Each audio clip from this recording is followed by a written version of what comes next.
Policy Dialogue at the Indian School of Business. My name is Deepa. I am the Deputy Dean here for Digital Learning and Executive Education. And it's my immense pleasure to welcome Dr. Ramaswamy Balasubramaniam. I also call him Balu, which is what I'm going to call you for the rest of the session. I wanted to introduce to you, the incredible person that Balu is. And I'm looking forward to the next 45 odd minutes of engaging in a discussion, a freewheeling discussion, Balu, on rethinking leadership in the public sector. A brief introduction, Dr. Ramaswamy Balasubramaniam is a development scholar, author, public policy advocate, a leadership trainer known for his pioneering development work with rural and tribal people in Karnataka. He is currently serving as the member HR of the Capacity Building Commission. As you know, this was formed under the Mission Karma Yogi of the Government of India. Balu has founded the Swami Vivekananda Youth Movement. It's a development organization when he was 19. Wow. After spending 26 years in development work amongst rural and tribal people, he pursued academic degrees in leadership, org development, and public policy. He was the Frank Rhodes Professor at Cornell University between 2012 and 14, and he continues to hold academic positions at Cornell and other universities as well, where he visits to teach. His books, Voices from the Grassroots and I, the Citizen, are compilation of narratives and reflections of a development expert and are globally acclaimed works. He is also the founder and chairman of Grassroots Research and Advocacy Movement, a public policy think tank based out of Mysore.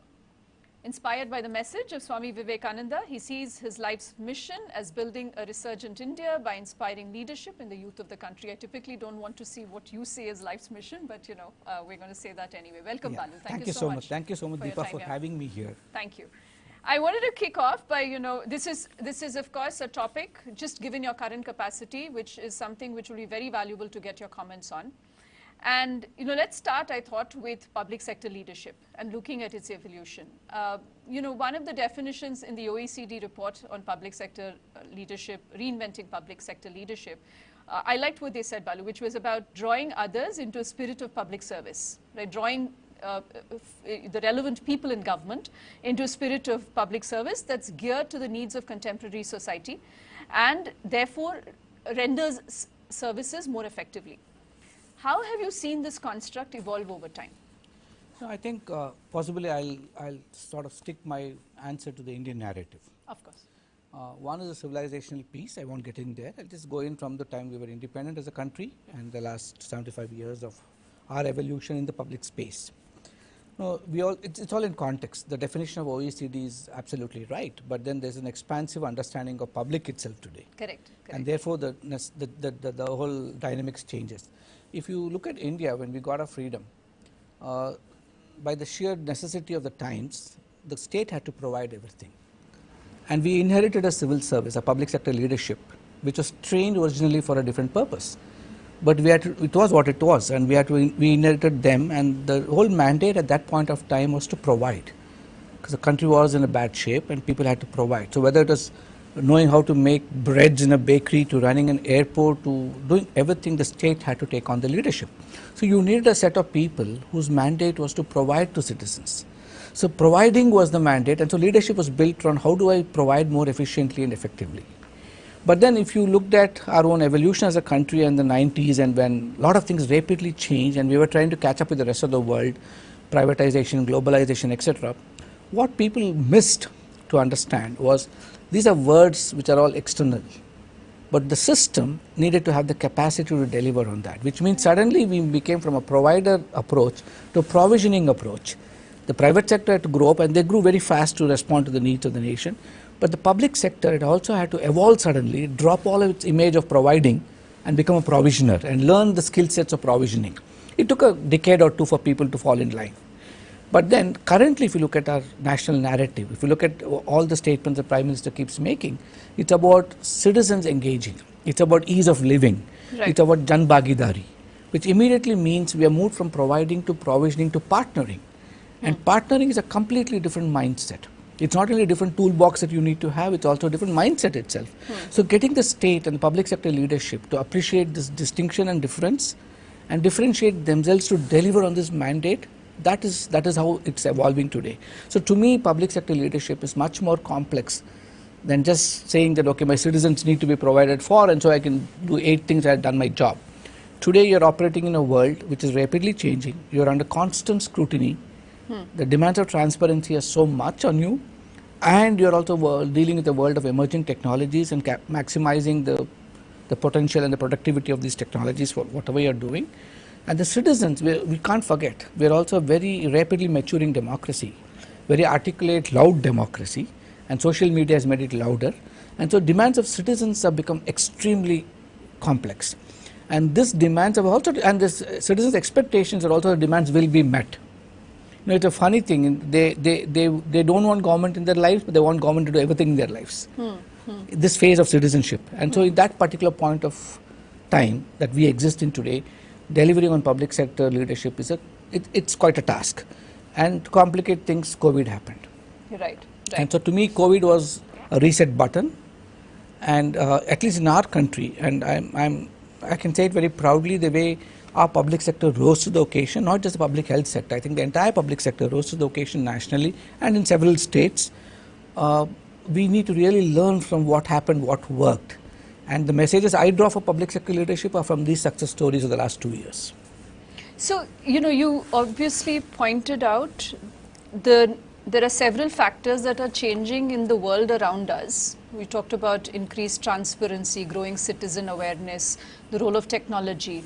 A lot of these factors that have led public sector leadership to be reinvented or redesigned for a new world, right? And you would also agree that this is clearly, you know, just the institution that you're a part of is a reflection of, you know, that kind of reinvention and change, right?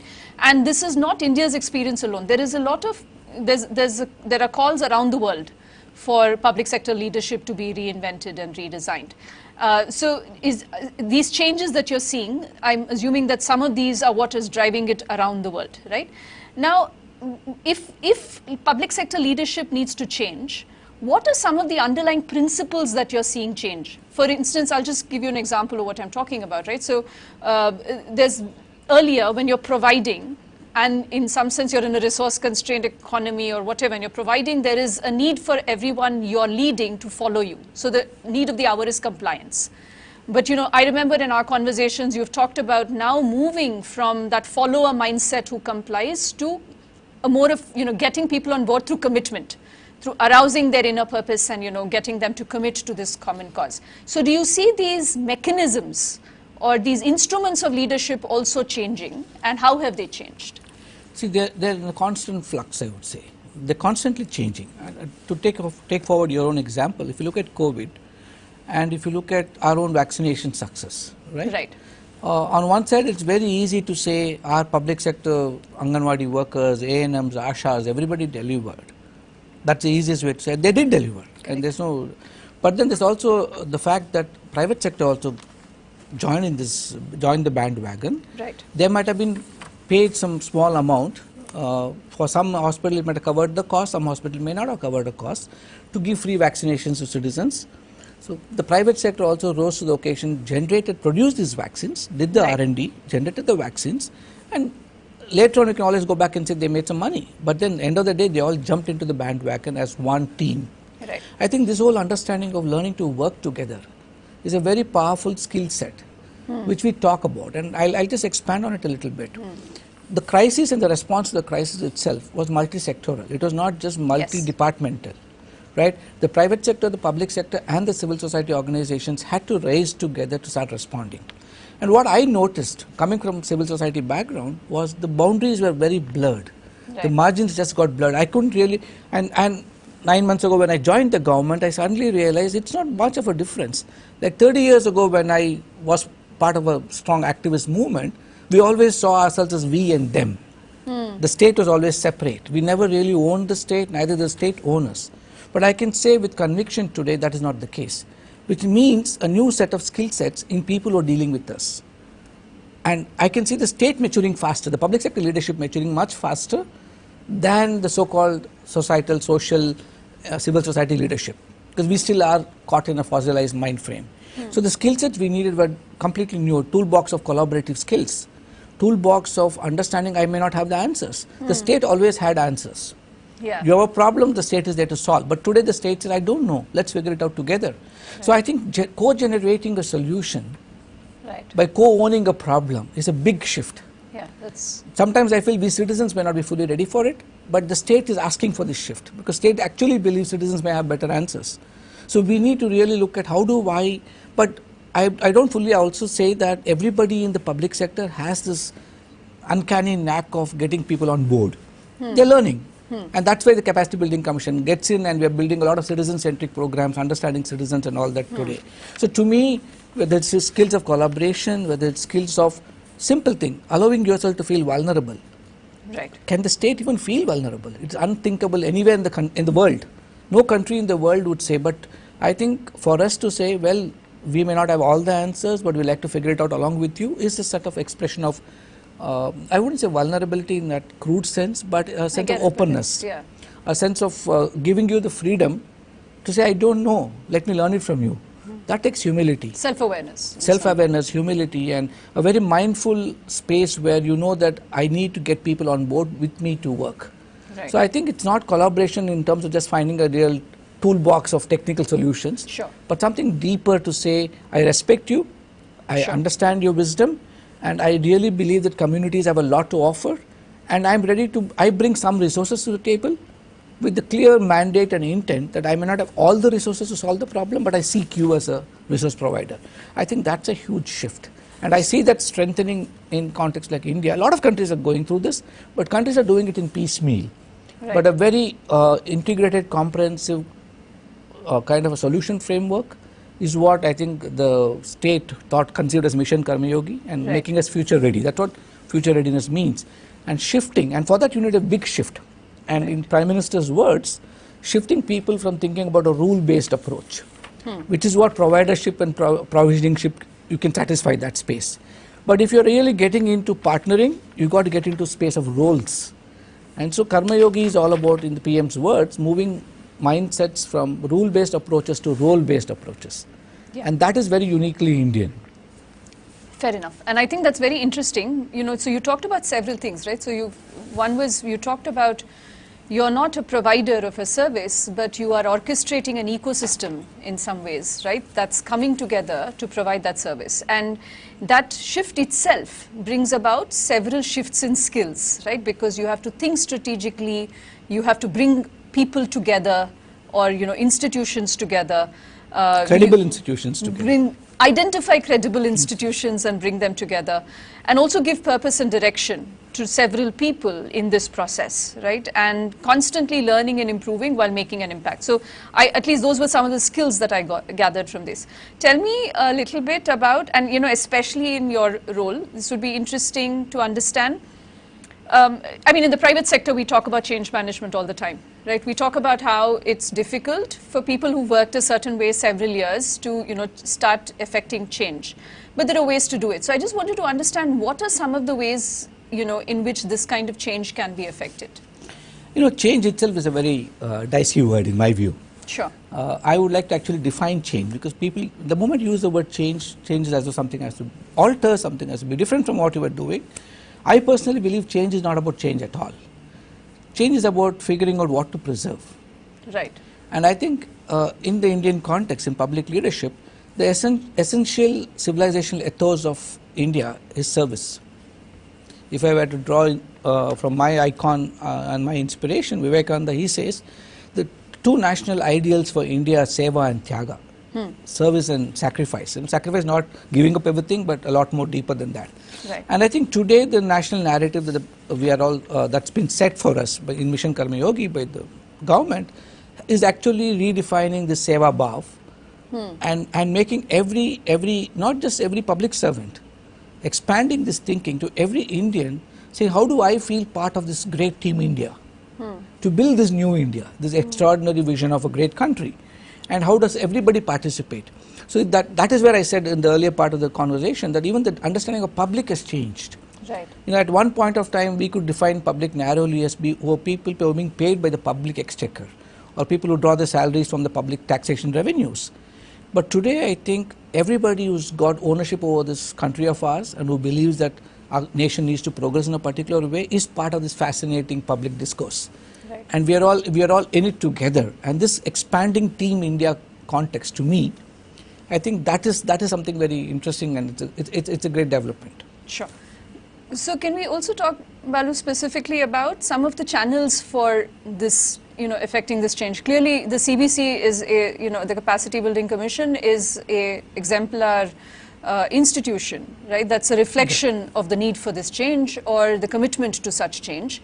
So can you talk a little bit about, specific mechanisms, initiatives to bring about this change? It could be incentives, it could be structures, it could be processes, but can we talk a little bit about what are some of these initiatives? See, specifically, this whole packaging of driving change, like what we spoke about, and change not being change at all, but yes. preserving the essential service attitude. Correct. And enhancing. But reinventing it. And that's the Karma Yoga part of right. it, and the part that all of us understand and know about from childhood. But here how it's being done is it's actually done through a mechanism. There's a structural mechanism to it, and there's a functional mandate.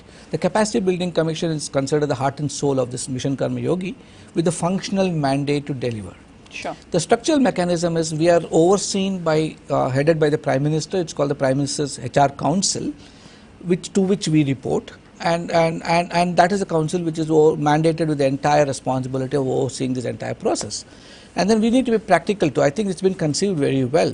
Like, we are an independent executive commission, but then end of the day, this institutionalization of what we are doing is what is going to decide whether we'll succeed or not. Right. And the institutionalization needs to happen in existing structures and frameworks. And that is why you have a cabinet coordination unit headed right. by the cabinet secretary. So the entire bureaucracy headed by him, and he coordinating this coordination unit, is the executive implementing organ of everything that emerges from Mission Karma Yogi. But more fascinating is India is catching up with the rest of the world, and we may possibly have the world's largest learning management system, is this integrated government online training platform, what is called IGOT. Right. It's an exclusive Section 8 company. It's just been created, and I think in a few months it will be fully rolled out, with 6 different hubs in it. It's a technology platform, completely digital, and the whole thing is anytime, anywhere, any instrument, any person learning kind of a space, which can not only produce a lot of material for itself and put it on board, and we'll be curating and making sure we'll approve it, but we'll be partnering with some wonderful partners, including ISB and others, who can help us get the best of material for the Indian context, and which the government people can also access. It's not just the edX and Coursera yes, of the yes, world, of but we can create our own Indian yes, contextually relevant material. So IGOT will have all these hubs, and what we'll be focusing on are 2-3 fundamental shifts that we're having. Now, every individual in the public sector is basically joining public service because we presume he's joining it because he wants to work and contribute to the nation. And I would always start from trust. That yes. We trust him to come into the system to give something back to the country, especially in post-2004, when pensions are no longer the norm. There's no pension in the state system now. If people are still inspired to come and take salaries much lesser than the private sector, highly qualified, competent people from the best of Indian institutions, but why are they doing it? They're doing it because they really want to give back something. So let's start from that. So we look at motives. What motivates an individual to actually come and give so much to the country? Our job at the Capacity Building Commission is to discover channels and mechanisms to sustain this motivation throughout the career. Lifelong learning. Yes, right. Not only enable lifelong learning, but create lifelong working spaces and ambiences and hygiene factors which keeps him motivated. Second is, he may be motivated, but does he have the means to be delivering on his motivation? I may be extremely inspired, I may be a physician, but do I even understand? Suppose I'm as a doctor, I'm just posted to an education sector.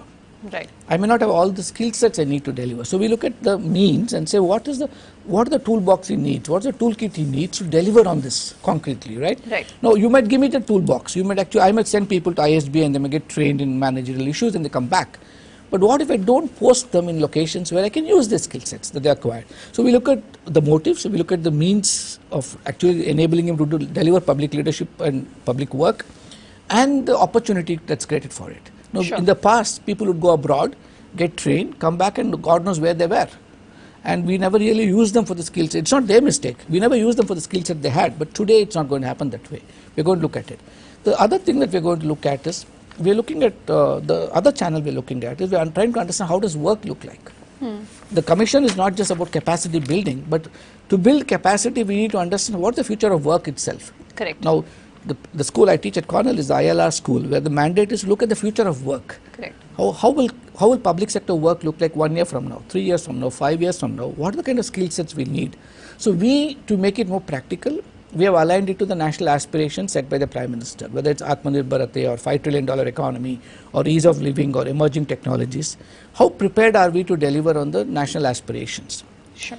And then that is a work if you define it. And what's the workplace look like? So part of the mandate of the Commission is also to look at policies.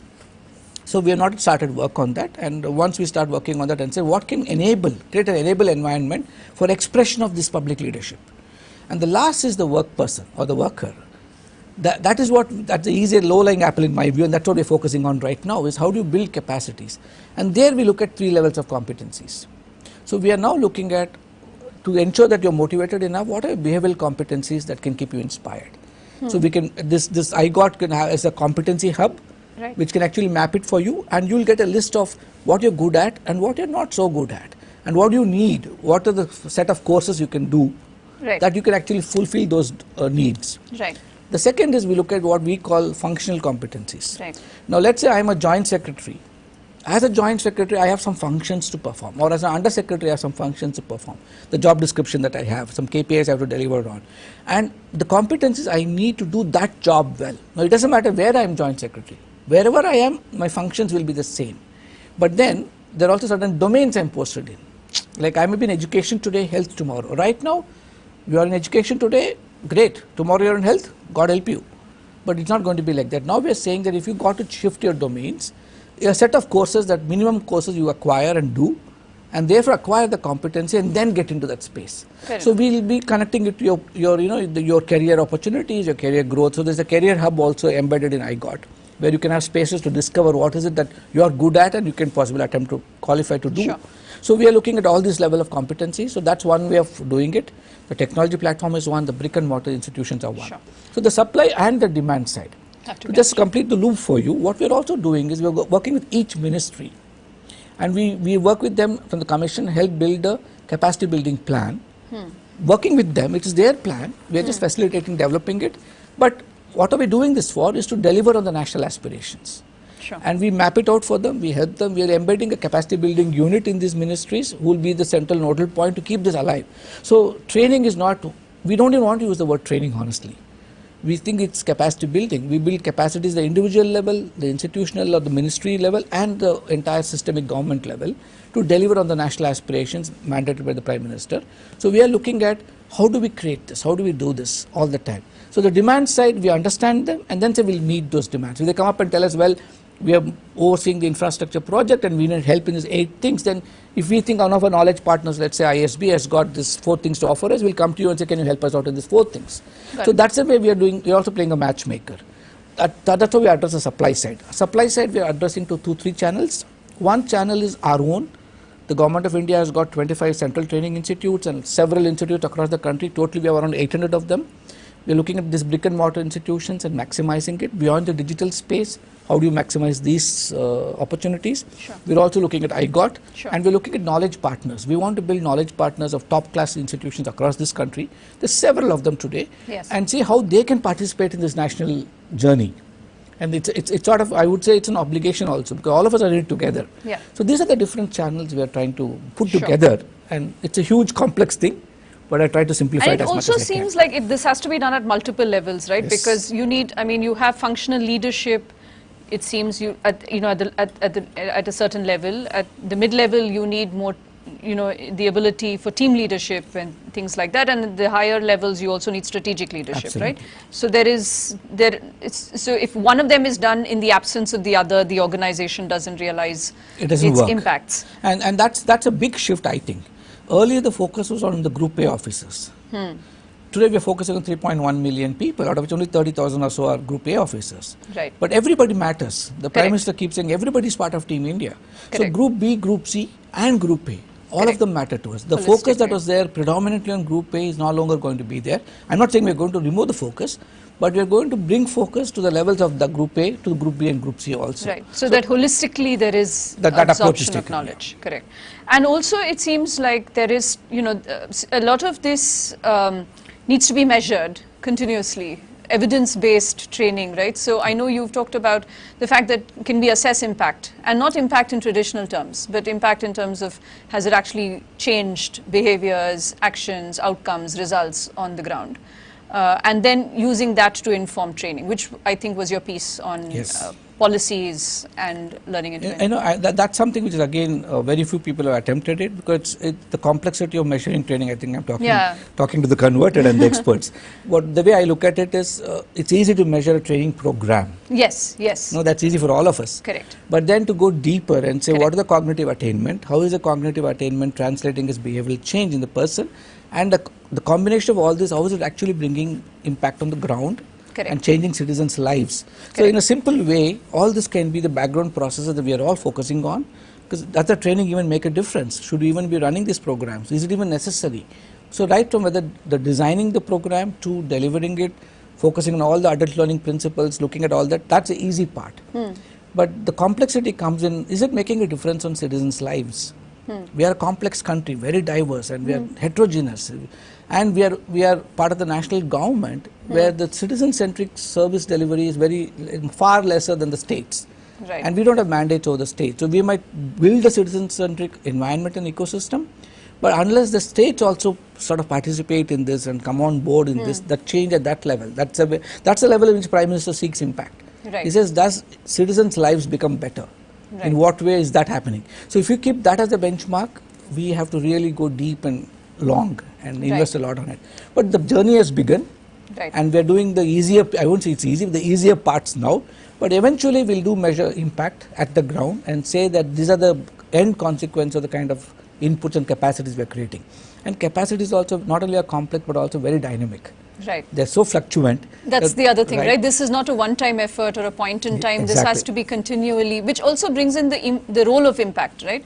So, because you cannot improve what you cannot measure. So I guess there is an effort to continually do At this. least I can say this much, we are extremely aware that we need to have very nuanced and refined instruments. Right. And that is where we are actually looking, that's why we need the knowledge partners, right? And we are not interested in doing it ourselves, because we know there is academic strength, intellectual bandwidth embedded in the systems in the country. How do we capitalize on them, our own higher education institutions, repurpose them and give them new meaning? Right. And see if we can bring them on board to see these kind of, explore these questions. No, research can be in so many different ways, right? And this is one way which we can go deeper. Yeah, and this actually it also redefines relations in some ways between academia and... It makes us more relevant and societal. Absolutely, and which is very, very refreshing. I wanted to close with, a personal question, which is, I mean, you've from civil society to academia to now government. How is this seems obviously a very fulfilling journey, but I'm sure there are also challenges, right? So do you want to talk a little bit about how this journey has been, and what were some of the things that surprised you? What are some of the things that came to you intuitively?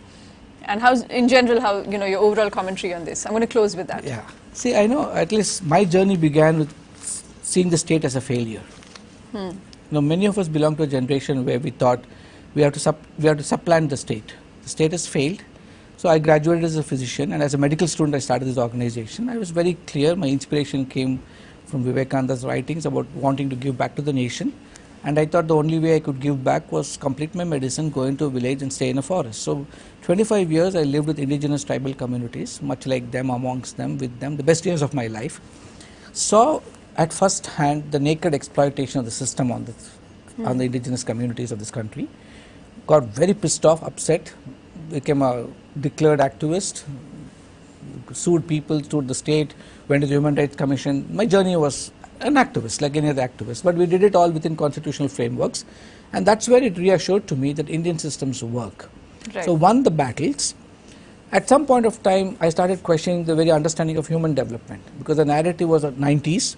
They said trickle down, but nothing trickled down, except problems trickled down, but the benefits of the so-called provisioning never really came in, because the society that I was living in were not invested on or prepared by the state to take the benefits of the trickle down.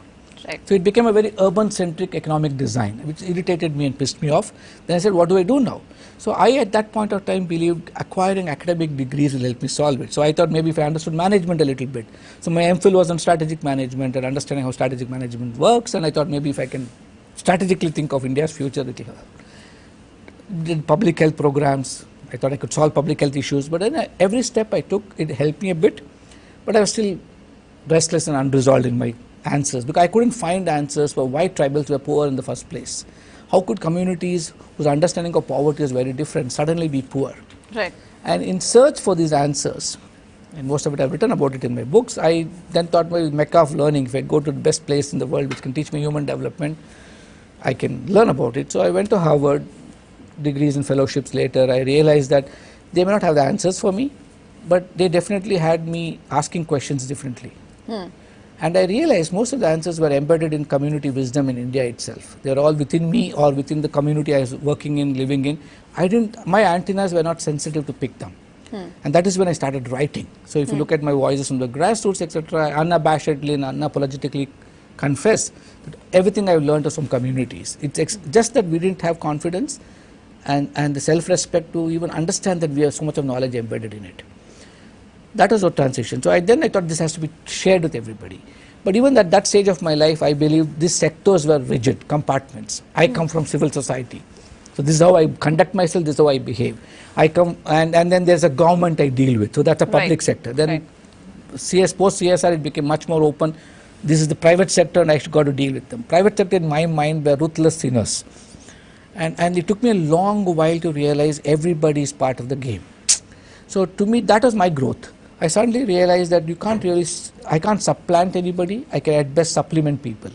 And if I don't learn to work in partnership, I'm going to be a stumbling block in the progress of the nation itself or the communities I serve. So if I truly believed in working with communities, I need to learn partnership. So my thinking opened up and I said, how do I learn to work with others? That's a skill I didn't have because, I think activists we are driven by egos. Much more than what I thought. I always believed everybody is, but I think the civil society groups are pretty much, we are all very individualistic, we are passionate, we believe we are doing the right stuff. The problem is we also start believing we are the only ones doing the right stuff. Right. And so I had those blinds too, and I'll confess I had it, and then it took me some time to realize, no, everybody matters, everybody is important. It is just that there's nobody else to educate the other. Right. So from a confrontational advocate, I became a collaborative advocate. Even a lot of my civil society friends thought I sold myself, but I think that is a good move I need. I said that unless we partner with the system, whether it's private sector or public sector, and create this new fourth sector thinking, where we draw the DNA of all the sectors, put it all together, we can't really bring about change. Sure. So today being in government, I think I got into government at an appropriate time when the system led by the Prime Minister believes that we need skill sets of all kinds. And if you look at the Capacity Building Commission itself, we are a fascinating combination. Our chairman comes from private sector and private sector consulting. My colleague Praveen comes from the IAS and the bureaucracy and understands public sector very intimately, and he's been a go-getter in his own way. I come from civil society and academia, and the secretary of the commission, Hemang, comes from World Bank experience and having worked in the political systems of the country and as OSD to the Prime Minister. So we bring in skill sets which possibly every institution needs. Right. So aggregation of skill sets are very powerful, and I think you need that kind of an approach to solve problems of today. So I am very comfortable doing what I'm doing, mainly because if the cause is same, if the intent is this national service, it doesn't matter which sector you are in. Right. And if your attitude is karma yoga, I think Mission Karma Yoga is the best place to be in. Right. So to me, I feel very comfortable now. I don't feel out of place because I don't see it as government being separate from me. I see it as an integral part of a national solution that we need to give ourselves as the people of India. Right. And so that's the journey I've had. Which also draws on all your identities as an academic, as a civil society, as an activist. One of my friends, when I joined, a close friend, said, he reminded me and said, now you're wearing a new hat. Try not to be an activist in the system.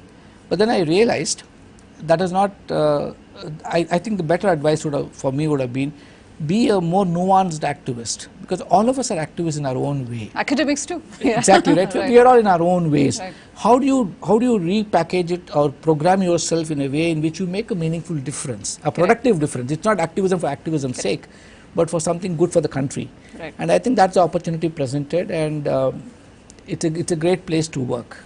Thank you, Balu. Yeah. That was wonderful, and I'm hoping that this was an insightful session. I definitely enjoyed this. Thank you. Thank you so much for, As always, pleasure talking to you, and thank you so much, and pleasure coming to ISB, more important. Thank you so much. Thank you.